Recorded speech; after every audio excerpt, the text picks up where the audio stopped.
Jadi itu aturan dasar ya. Kalau masuk kelas saya harus menyalakan kamera. Ya, dan sebaiknya juga masuknya setidaknya 5 menit sebelum jadwal video meeting dimulai. Sebab nanti kalau sudah perkuliahan berjalan, saya menjelaskan materi, saya mungkin tidak bisa atau tidak punya kesempatan untuk memasukkan Anda dari lobby. Baik.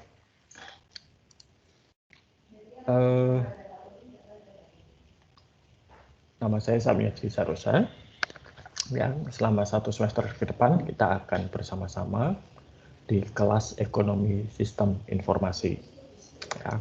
Sehari-harinya saya itu adalah dosen di Departemen Akuntansi, Fakultas Bisnis dan Ekonomika Universitas Atmajaya Yogyakarta. Jadi kalau secara fisik tetangga kita, gitu ya, bersebelahan. Saya mulai dari pertama kali mata kuliah ini dilaksanakan, ya, dijalankan, itu yang menyusun mata kuliah ini mulai dari silabus, RPS, materi dan lain sebagainya saya, dan juga yang ngajar saya, gitu ya. Kenapa? Karena se-Atmajaya ini yang punya gelar sistem informasi hanya saya. Dosen-dosen Anda yang lain itu kebanyakan gelarnya kalau tidak ilmu komputer, informatika, tidak ada yang gelarnya sistem informasi. Oke, baik. Nah, kita akan kuliah online seperti ini menggunakan Microsoft Teams, ya. Setidaknya 11 kali dalam 1 semester kalau kondisi memungkinkan, ya. Jadi rencananya minimal 11 kali. Baik, nah coba saya share screen dulu, ya. Oke, sudah kelihatan ini? Sudah, Pak. Oke, baik, terima kasih atas tangan. Jadi kalau Anda lihat ke situs kuliah di ekonomi sistem informasi kelas A, ya, itu sudah saya letakkan beberapa materi. Yang pertama, ringkasan RPS, nanti akan saya bahas. Petunjuk perkuliahan daring, nanti juga akan saya bahas. Ya. Kemudian ada buku teks yang digunakan. Buku teksnya itu ada 2 ini, nanti bisa diunduh. Buku teksnya juga tersedia dari Microsoft Teams, kalau situs kuliah bermasalah. Pengalaman dari 2 semester kita melakukan perkuliahan daring itu, situs kuliah itu pada saat-saat tertentu tidak bisa diakses karena ada kendala teknis, ya. Baik, bukunya itu ini, yang satu Wired for Innovation, ini dari Eric Brynjolfsson dan Adam Saunders, keduanya dari MIT. Kemudian ada Information Rules, ini Ben Carl Shapiro dan Hal Varian, ya, kedua ini dari Harvard Business School, jadi 2 sekolah atau 2 universitas terbaik di Amerika Serikat. Oke. Jadi ini sudah saya sediakan, ya. Lalu ini ada satu tautan sayangnya ini ke UGM, ya, gitu. Ini mengenai cara menghindari plagiarisme. Apa itu plagiarisme? Nah, ini nanti bisa dibaca, ya. Plagiarisme itu adalah perbuatan sengaja atau tidak sengaja dalam memperoleh atau mencoba memperoleh karya bahan, ya. Jadi intinya kalau plagiarisme itu adalah menggunakan hasil karya orang lain di dalam tugas atau tulisan Anda tanpa memberikan pengakuan. Jadi kalau Anda mengutip, copy paste, atau Anda mengutip atau Anda merujuk pada satu tulisan, satu karya orang lain, video mungkin dan lain sebagainya, di dalam tugas atau tulisan Anda harus memberikan informasi bahwa satu, Anda mengutip atau merujuk atau menggunakan itu. Yang kedua, dituliskan sumbernya. Caranya nanti akan saya berikan, gitu ya. Nah, plagiarisme itu di dunia akademis adalah dosa yang kastanya tinggi, ya, sehingga hukumannya juga berat. Hukumannya apa? Hukumannya adalah hukuman mati akademis, dikeluarkan. Atau kalau di kelas saya, kalau jika Anda terbukti plagiarisme, entah itu individu, entah itu kelompok, maka otomatis langsung dapat nilai E dan tidak usah ikut perkuliahan selanjutnya. Ya, semester lalu satu orang langsung bukan di FTI ya, tapi di FBE, mahasiswa saya itu di satu kelas dia langsung saya gugurkan pada tugas pertama di minggu ketiga. Jadi perkuliahan ketiga ada tugas, dia terbukti melakukan plagiarisme, langsung saya beri nilai E. Ya, dan seterusnya ya nggak akan ada kesempatan lulus. Kejadiannya adalah saya memberikan tugas mereka untuk membahas satu hal. Nah, mahasiswa ini tugasnya dia dapat materinya itu tentang minimarket, tapi kok di dalam tulisannya tertulis apotek. Nah, ini berarti dia copy paste dari seseorang dan tidak memberikan pengakuan bahwa dia copy paste. Ekstrimnya ya, ekstrimnya. Misalnya Anda nanti mengerjakan tugas, lalu Anda copy paste tugas dari teman Anda, selama di dalam tugas Anda itu saya copy paste dari ini gitu. Nggak apa-apa. Tidak dapat nilai tinggi, itu yang pasti. Gitu ya. Mungkin hanya dapat upah untuk copy paste tadi, menulis gitu ya istilahnya, tapi tidak akan dapat nilai E. Ya, tidak langsung digugurkan. Dulu ada satu orang di Parahyangan, ya, dia menjadi profesor termuda di Parahyangan. Dia juga pada waktu itu menjadi wakil rektor, ya, dan dia menjadi kolumnis tetap.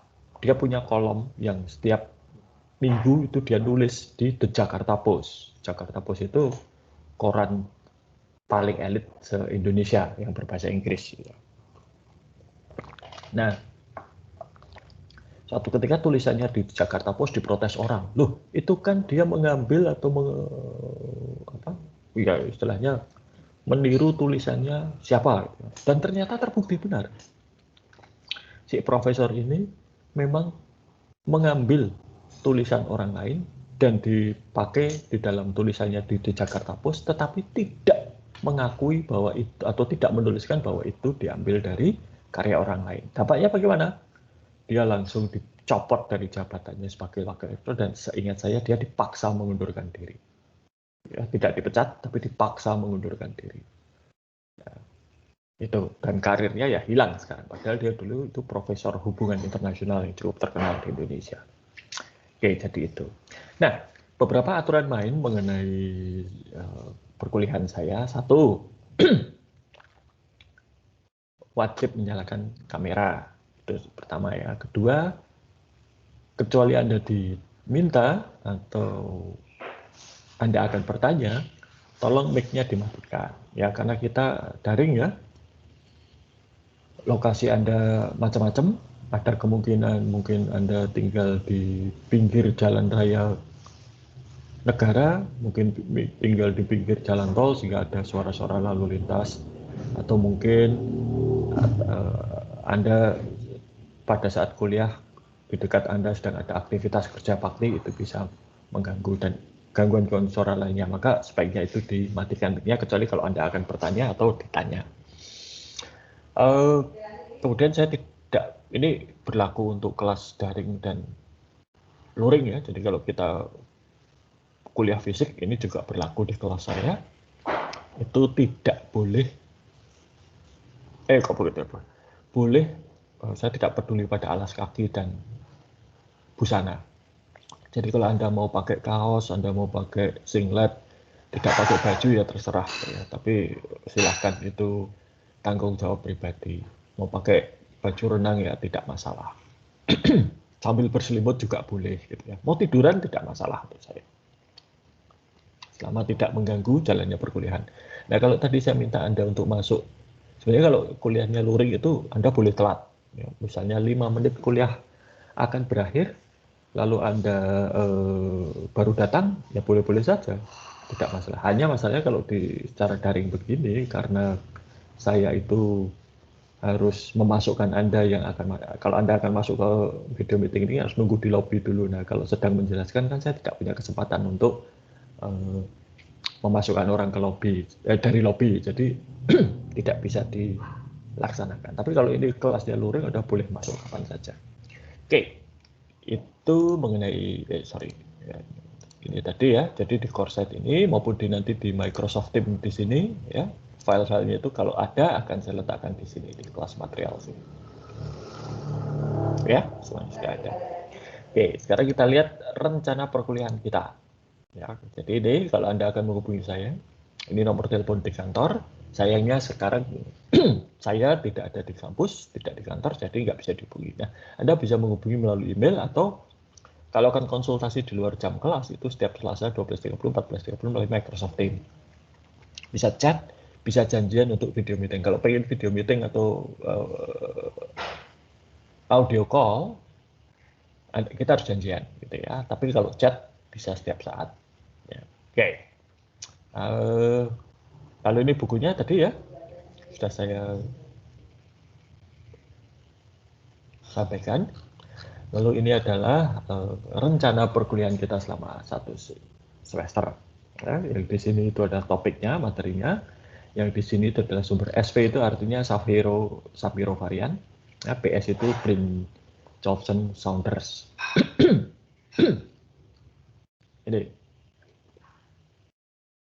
Ini materi kita. Nanti ada masa ujian tengah semester dan masa ujian akhir semester. Ya. Nah, penilaian nanti akan didasarkan pada tugas dan proporsi 50%, maupun ujian proporsi 50%. Ya. Itu ujian tengah semester dan akhir semesternya 25% masing-masing. Nah, karena nanti akan ada tugas kelompok, ya, maka PR Anda untuk minggu depan itu adalah membentuk kelompok. Jadi nanti di perkuliahan minggu depan Anda sudah punya kelompok. Ketentuannya satu, silahkan memilih sendiri anggota kelompok masing-masing. Ya. Kemudian kedua, jumlah anggota kelompok. Berapa jumlahnya? Minimal 3, maksimal 4. Itu ya. Kemudian karena jumlah mahasiswanya saya lihat ada 39, kalau semua 333 kan bisa ada 13 kelompok gitu ya. Nah, itu juga tidak bisa. Maksimal hanya akan ada 10 kelompok. Ya. Jadi nanti hitungan kelompoknya hanya akan ada sampai nomor 10, nomor 11 dan seterusnya harus bubar dan bergabung atau diserap oleh kelompok yang lain. Tapi nanti kita bereskan itu minggu depan. Jadi itu ya, kalau mau aman, sekelompok yang 4 orang, itu aman. Ya. Oke, jadi nanti silakan membentuk kelompok, minimal 3, maksimal 4, dan maksimal jumlah kelompok di dalam kelas ini hanya akan ada 10. Kemudian, karena Anda sendiri yang memilih kelompok, maka Anda wajib untuk menjaga keutuhan kelompok. Saya tidak peduli apapun yang terjadi, ya. Saya hanya akan memberikan nilai pada kelompok. Jadi misalnya nanti di tengah jalan ada satu orang yang menghilang, ya, ghosting di WA, di Line atau di kontak diam saja, setiap kali kerja kelompok tidak pernah berkontribusi, ya dia tetap dapat nilai. Ya. Dan saya tidak mau ada protes pada siapa si A, si B, si C kok tidak berkontribusi, ya itu urusan Anda, bukan urusan saya. Ya. Kalau misalnya Anda pesan makanan, katakanlah bayar, sudah bayar pesan makanan, bayar gitu, misalnya di mana yang harus bayar dulu itu di mana, misalnya di Solaria misalnya gitu. Nah, atau di McDonald gitu ya, atau di KFC gitu. Anda sudah bayar, nunggu pesanannya gitu kan, tahu-tahu orangnya, wah maaf ya ini si tukang gorengnya tiba-tiba mogok kerja gitu. apakah Anda akan peduli? Ya nggak peduli kan, Anda sudah bayar kok. Kalau tidak diberi makanan, uangnya kembalikan kan begitu. Ya, apapun yang terjadi di resto itu bukan urusan Anda. Nah, sama. Apapun yang terjadi pada kelompok Anda bukan urusan saya. Urusan saya adalah saya berikan tugas, Anda mengumpulkan, dan itu saja. Saya menilai gitu ya. Nah, oke, kita lanjutkan. Ini nilai ya, standarnya sudah ditetapkan universitas. Ya. Kalau misalnya Anda keberatan akan batas nilai ini, jangan protes ke saya. Gitu ya. Protesnya ke Warek 1. Gitu ya. Oke, lalu tugas itu harus dikumpulkan tepat pada waktunya dan sesuai ketentuan. Artinya kalau saya minta Anda mengumpulkan tugas di situs kuliah, ya harus di situs kuliah. Tidak lewat email, tidak lewat Microsoft Teams, ya, tidak ngirim gosen pakai ngirim apa USB flash disk pakai gosen atau Grab, enggak. Kalau di dan ini nanti semua tugas biasanya lewat situs kuliah. Tidak ada toleransi keterlambatan, ya. Telat 1 detik ya tidak akan diterima. Kalau Anda mengatakan, Pak, saya itu belum telat, gitu ya, tapi kok sudah ditolak oleh situs kuliah. Nah, saya lebih percaya pada Anda saya lebih percaya pada situs kuliah daripada pada Anda. Gitu ya. Jadi derajat kepercayaan itu yang satu itu Tuhan Yang Maha Esa, dan situs kuliah baru Anda. Gitu kan. Nah, itu tadi. Jadi nanti tugas dan sekolah cuma ada di sini. Tetapi jika memang ada kendala yang misalnya kendala teknis seperti tadi situs kuliah mati, tidak bisa diakses dan lain sebagainya, ya nanti bisa diatur supaya itu ada toleransi lah, gitu ya. Atau jika Anda sudah mengantisipasi bahwa Anda akan kesulitan untuk mengumpulkan tugas tepat waktu, ya secepatnya sebelum deadline Anda harus memberitahukan pada saya, ya, yang tidak bisa saya terima misalnya 5 menit sebelum deadline Anda menghubungi, Pak, saya nggak bisa mengumpulkan tugas, mohon perpanjangan waktu, ya nggak bisa. Gitu. Ya. Tapi kalau misalnya tugasnya dikumpulkan hari Selasa, ya, jam 7, Anda hari Sabtu jam 10 mengatakan, Pak, saya nggak bisa mengumpulkan tugas karena ada halangan. Nah, itu mungkin bisa ditoleransi. Nah, nanti akan dilihat ya toleransi ini apa. Saya akan memberikan toleransi keputusan ini berdasarkan kasus per kasus. Pertimbangannya tiap kasus bisa jadi berbeda. Kalau misalnya, wah saya nggak bisa mengumpulkan tugas Pak karena akan menikah misalnya, nah, itu bukan alasan yang bisa diterima. Kenapa? Karena menikah itu satu hal yang sudah direncanakan jauh hari sebelumnya. Jadi kalau misalnya nanti pada saat pengumpulan tugas Anda itu akan menikah, ya sebelum menikah kumpulkan dulu tugasnya. Gitu. Ya, karena menikah itu kan tidak mungkin mendadak, kecuali kalau Anda digerebek hansip, gitu, digerebek warga lalu dipaksa menikah, itu salah Anda sendiri ya. Melahirkan itu juga bukan halangan, ya, karena melahirkan itu bisa diprediksi. Nggak mungkin Anda tiba-tiba hamil hari ini langsung melahirkan besok, itu nggak mungkin. Ya, sudah tahu dari awal itu melahirkan itu kapan, ya. Dan jangan ngomong macam-macam. Istri saya itu melahirkan anak saya 2 hari sebelum melahirkan saja istri saya masih ikut ujian akhir, ya. S2 ya, bukan S1, ujian S2. Lalu 2 minggu setelah melahirkan istri saya sudah bisa langsung ikut kuliah kembali dengan biasa, tidak ada masalah. Oke, jadi itu mengenai ini. Ya, tapi kalau memang ada hambatan, misalnya Pak, ini selama seminggu listrik di kota saya dimatikan PLN, ya kalau itu memang benar, ya kita bisa atur itu supaya nanti ada perpanjangan waktu. Oke. Lalu plagiarisme dalam bentuk apapun tadi ya tidak akan ditoleransi dan otomatis mendapat nilai akhir E. Dan saya tega memberikan E pada satu kelompok. Kalau yang tadi saya cerita di awal itu kan satu orang, satu kelompok pernah. Jadi ada satu kelompok dulu mengumpulkan tugas, ya, dan ternyata tugasnya itu copy paste dari tugas kelompok yang lain, cuma dirubah sedikit. ya sudah, satu kelompok bisa beri nilai E, nggak ada toleransi. Ya, jadi ini tolong diperhatikan.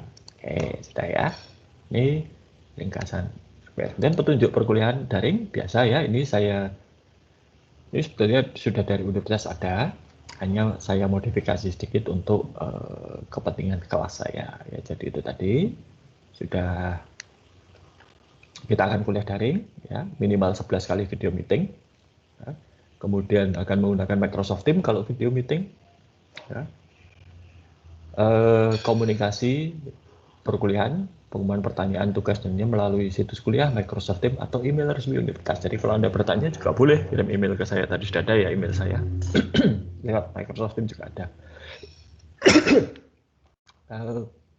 Nanti silakan melihat ke perpustakaan, ada banyak bahan-bahan di perpustakaan yang mungkin bisa digunakan. Perpustakaan juga sudah membuka akses dari luar, jadi kalau Anda dari rumah bisa mengakses sumber daya perpustakaan, caranya nanti bisa dilihat. Dan ya ini perkuliahan dengan sinkronus dan asinkronus ini sudah ya. Untuk presensi, kalau sinkronus, jadi video meeting seperti ini, nanti akan saya ada fasilitas dari Microsoft Teams yang mencatat siapa saja yang hadir. Ya. Dan itu dicatat, masuknya kapan, keluarnya kapan, itu kelihatan. Ya. Jadi setiap kali Anda keluar masuk video meeting itu dicatat oleh Microsoft Teams. Jadi itu nanti itu yang akan saya gunakan untuk presensi. Kalau misalnya kuliahnya asinkronus, maka presensi itu dihitung dengan cara Anda mengumpulkan tugas kecil melalui Microsoft Teams. Ingat ya, presensi itu tugas kecil di Microsoft Teams. Kalau dan itu tidak dinilai, itu hanya untuk presensi. Kalau nilai perkuliahan itu melalui tugas yang ada di situs kuliah. Jadi itu bedanya. Ya. Lalu ini tadi diminta untuk menjaga ketertiban, ya mohon mic-nya di mute, di silent gitu ya. Kecuali kalau Anda ditanya, akan menjawab, akan usul, atau akan bertanya, atau akan ikut diskusi. Kamera tetap dinyalakan. Nih. Lalu setiap kali perkuliahan itu akan saya rekam. Kalau saya tidak lupa, ya semester lalu ada satu kelas itu saya lupa merekam. Nanti rekamannya akan tanpa diedit ya, tanpa diedit, tanpa dipotong, dikurangi, ditambahi, akan saya unggah ke YouTube dan linknya akan saya sediakan melalui situs kuliah maupun Microsoft Teams. Ini kewajiban karena nanti untuk kepentingan akreditasi dan lain sebagainya.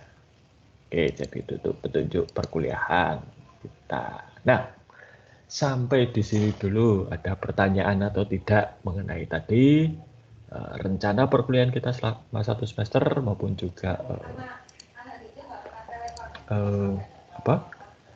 maupun juga aturan main di dalam perkuliahan. Silakan kalau ada yang mau bertanya. Kalau ada yang belum jelas atau mungkin ingin usul gitu ya, sesuatu boleh.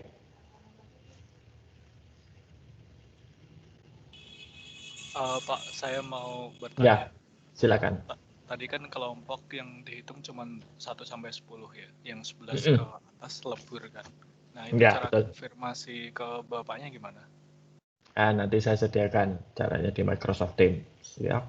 Jadi nanti saya umumkan di Microsoft Teams. Tenang. Maka silakan melihat Microsoft Teams secara rutin. Ya. Oke, ada yang lain?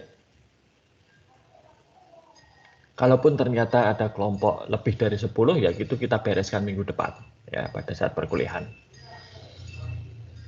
Ada yang lain yang perlu dikonfirmasi, klarifikasi, kurang jelas, atau ingin diubah misalnya, boleh loh mengusulkan perubahan. Ya.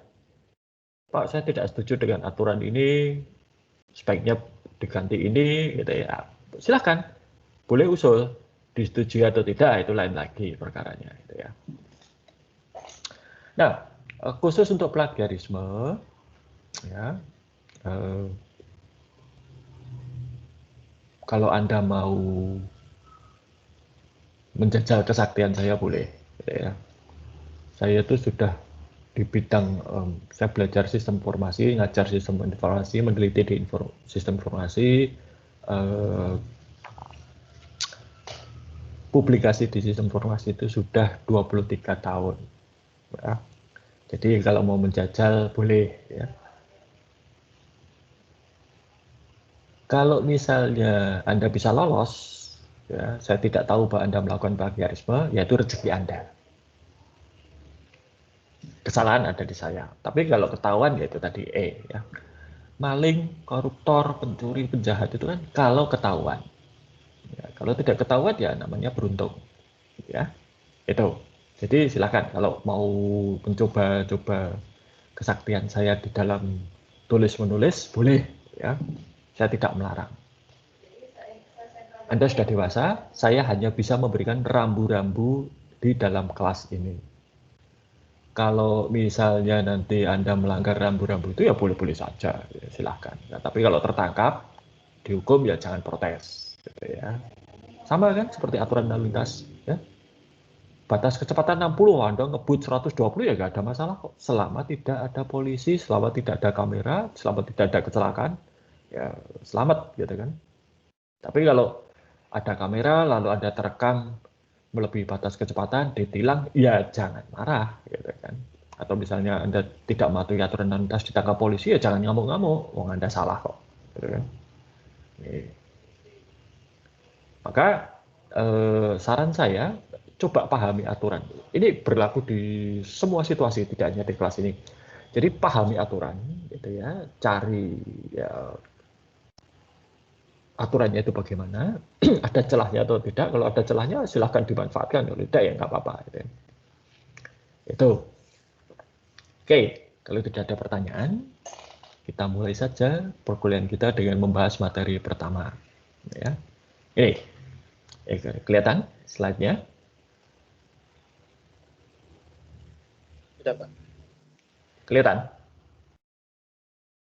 Kelihatan. Oke, baik. Ya. Ekonomi sistem informasi. Jadi kita akan mulai dari definisi sistem informasi itu apa. Ya. Ini definisi yang resmi.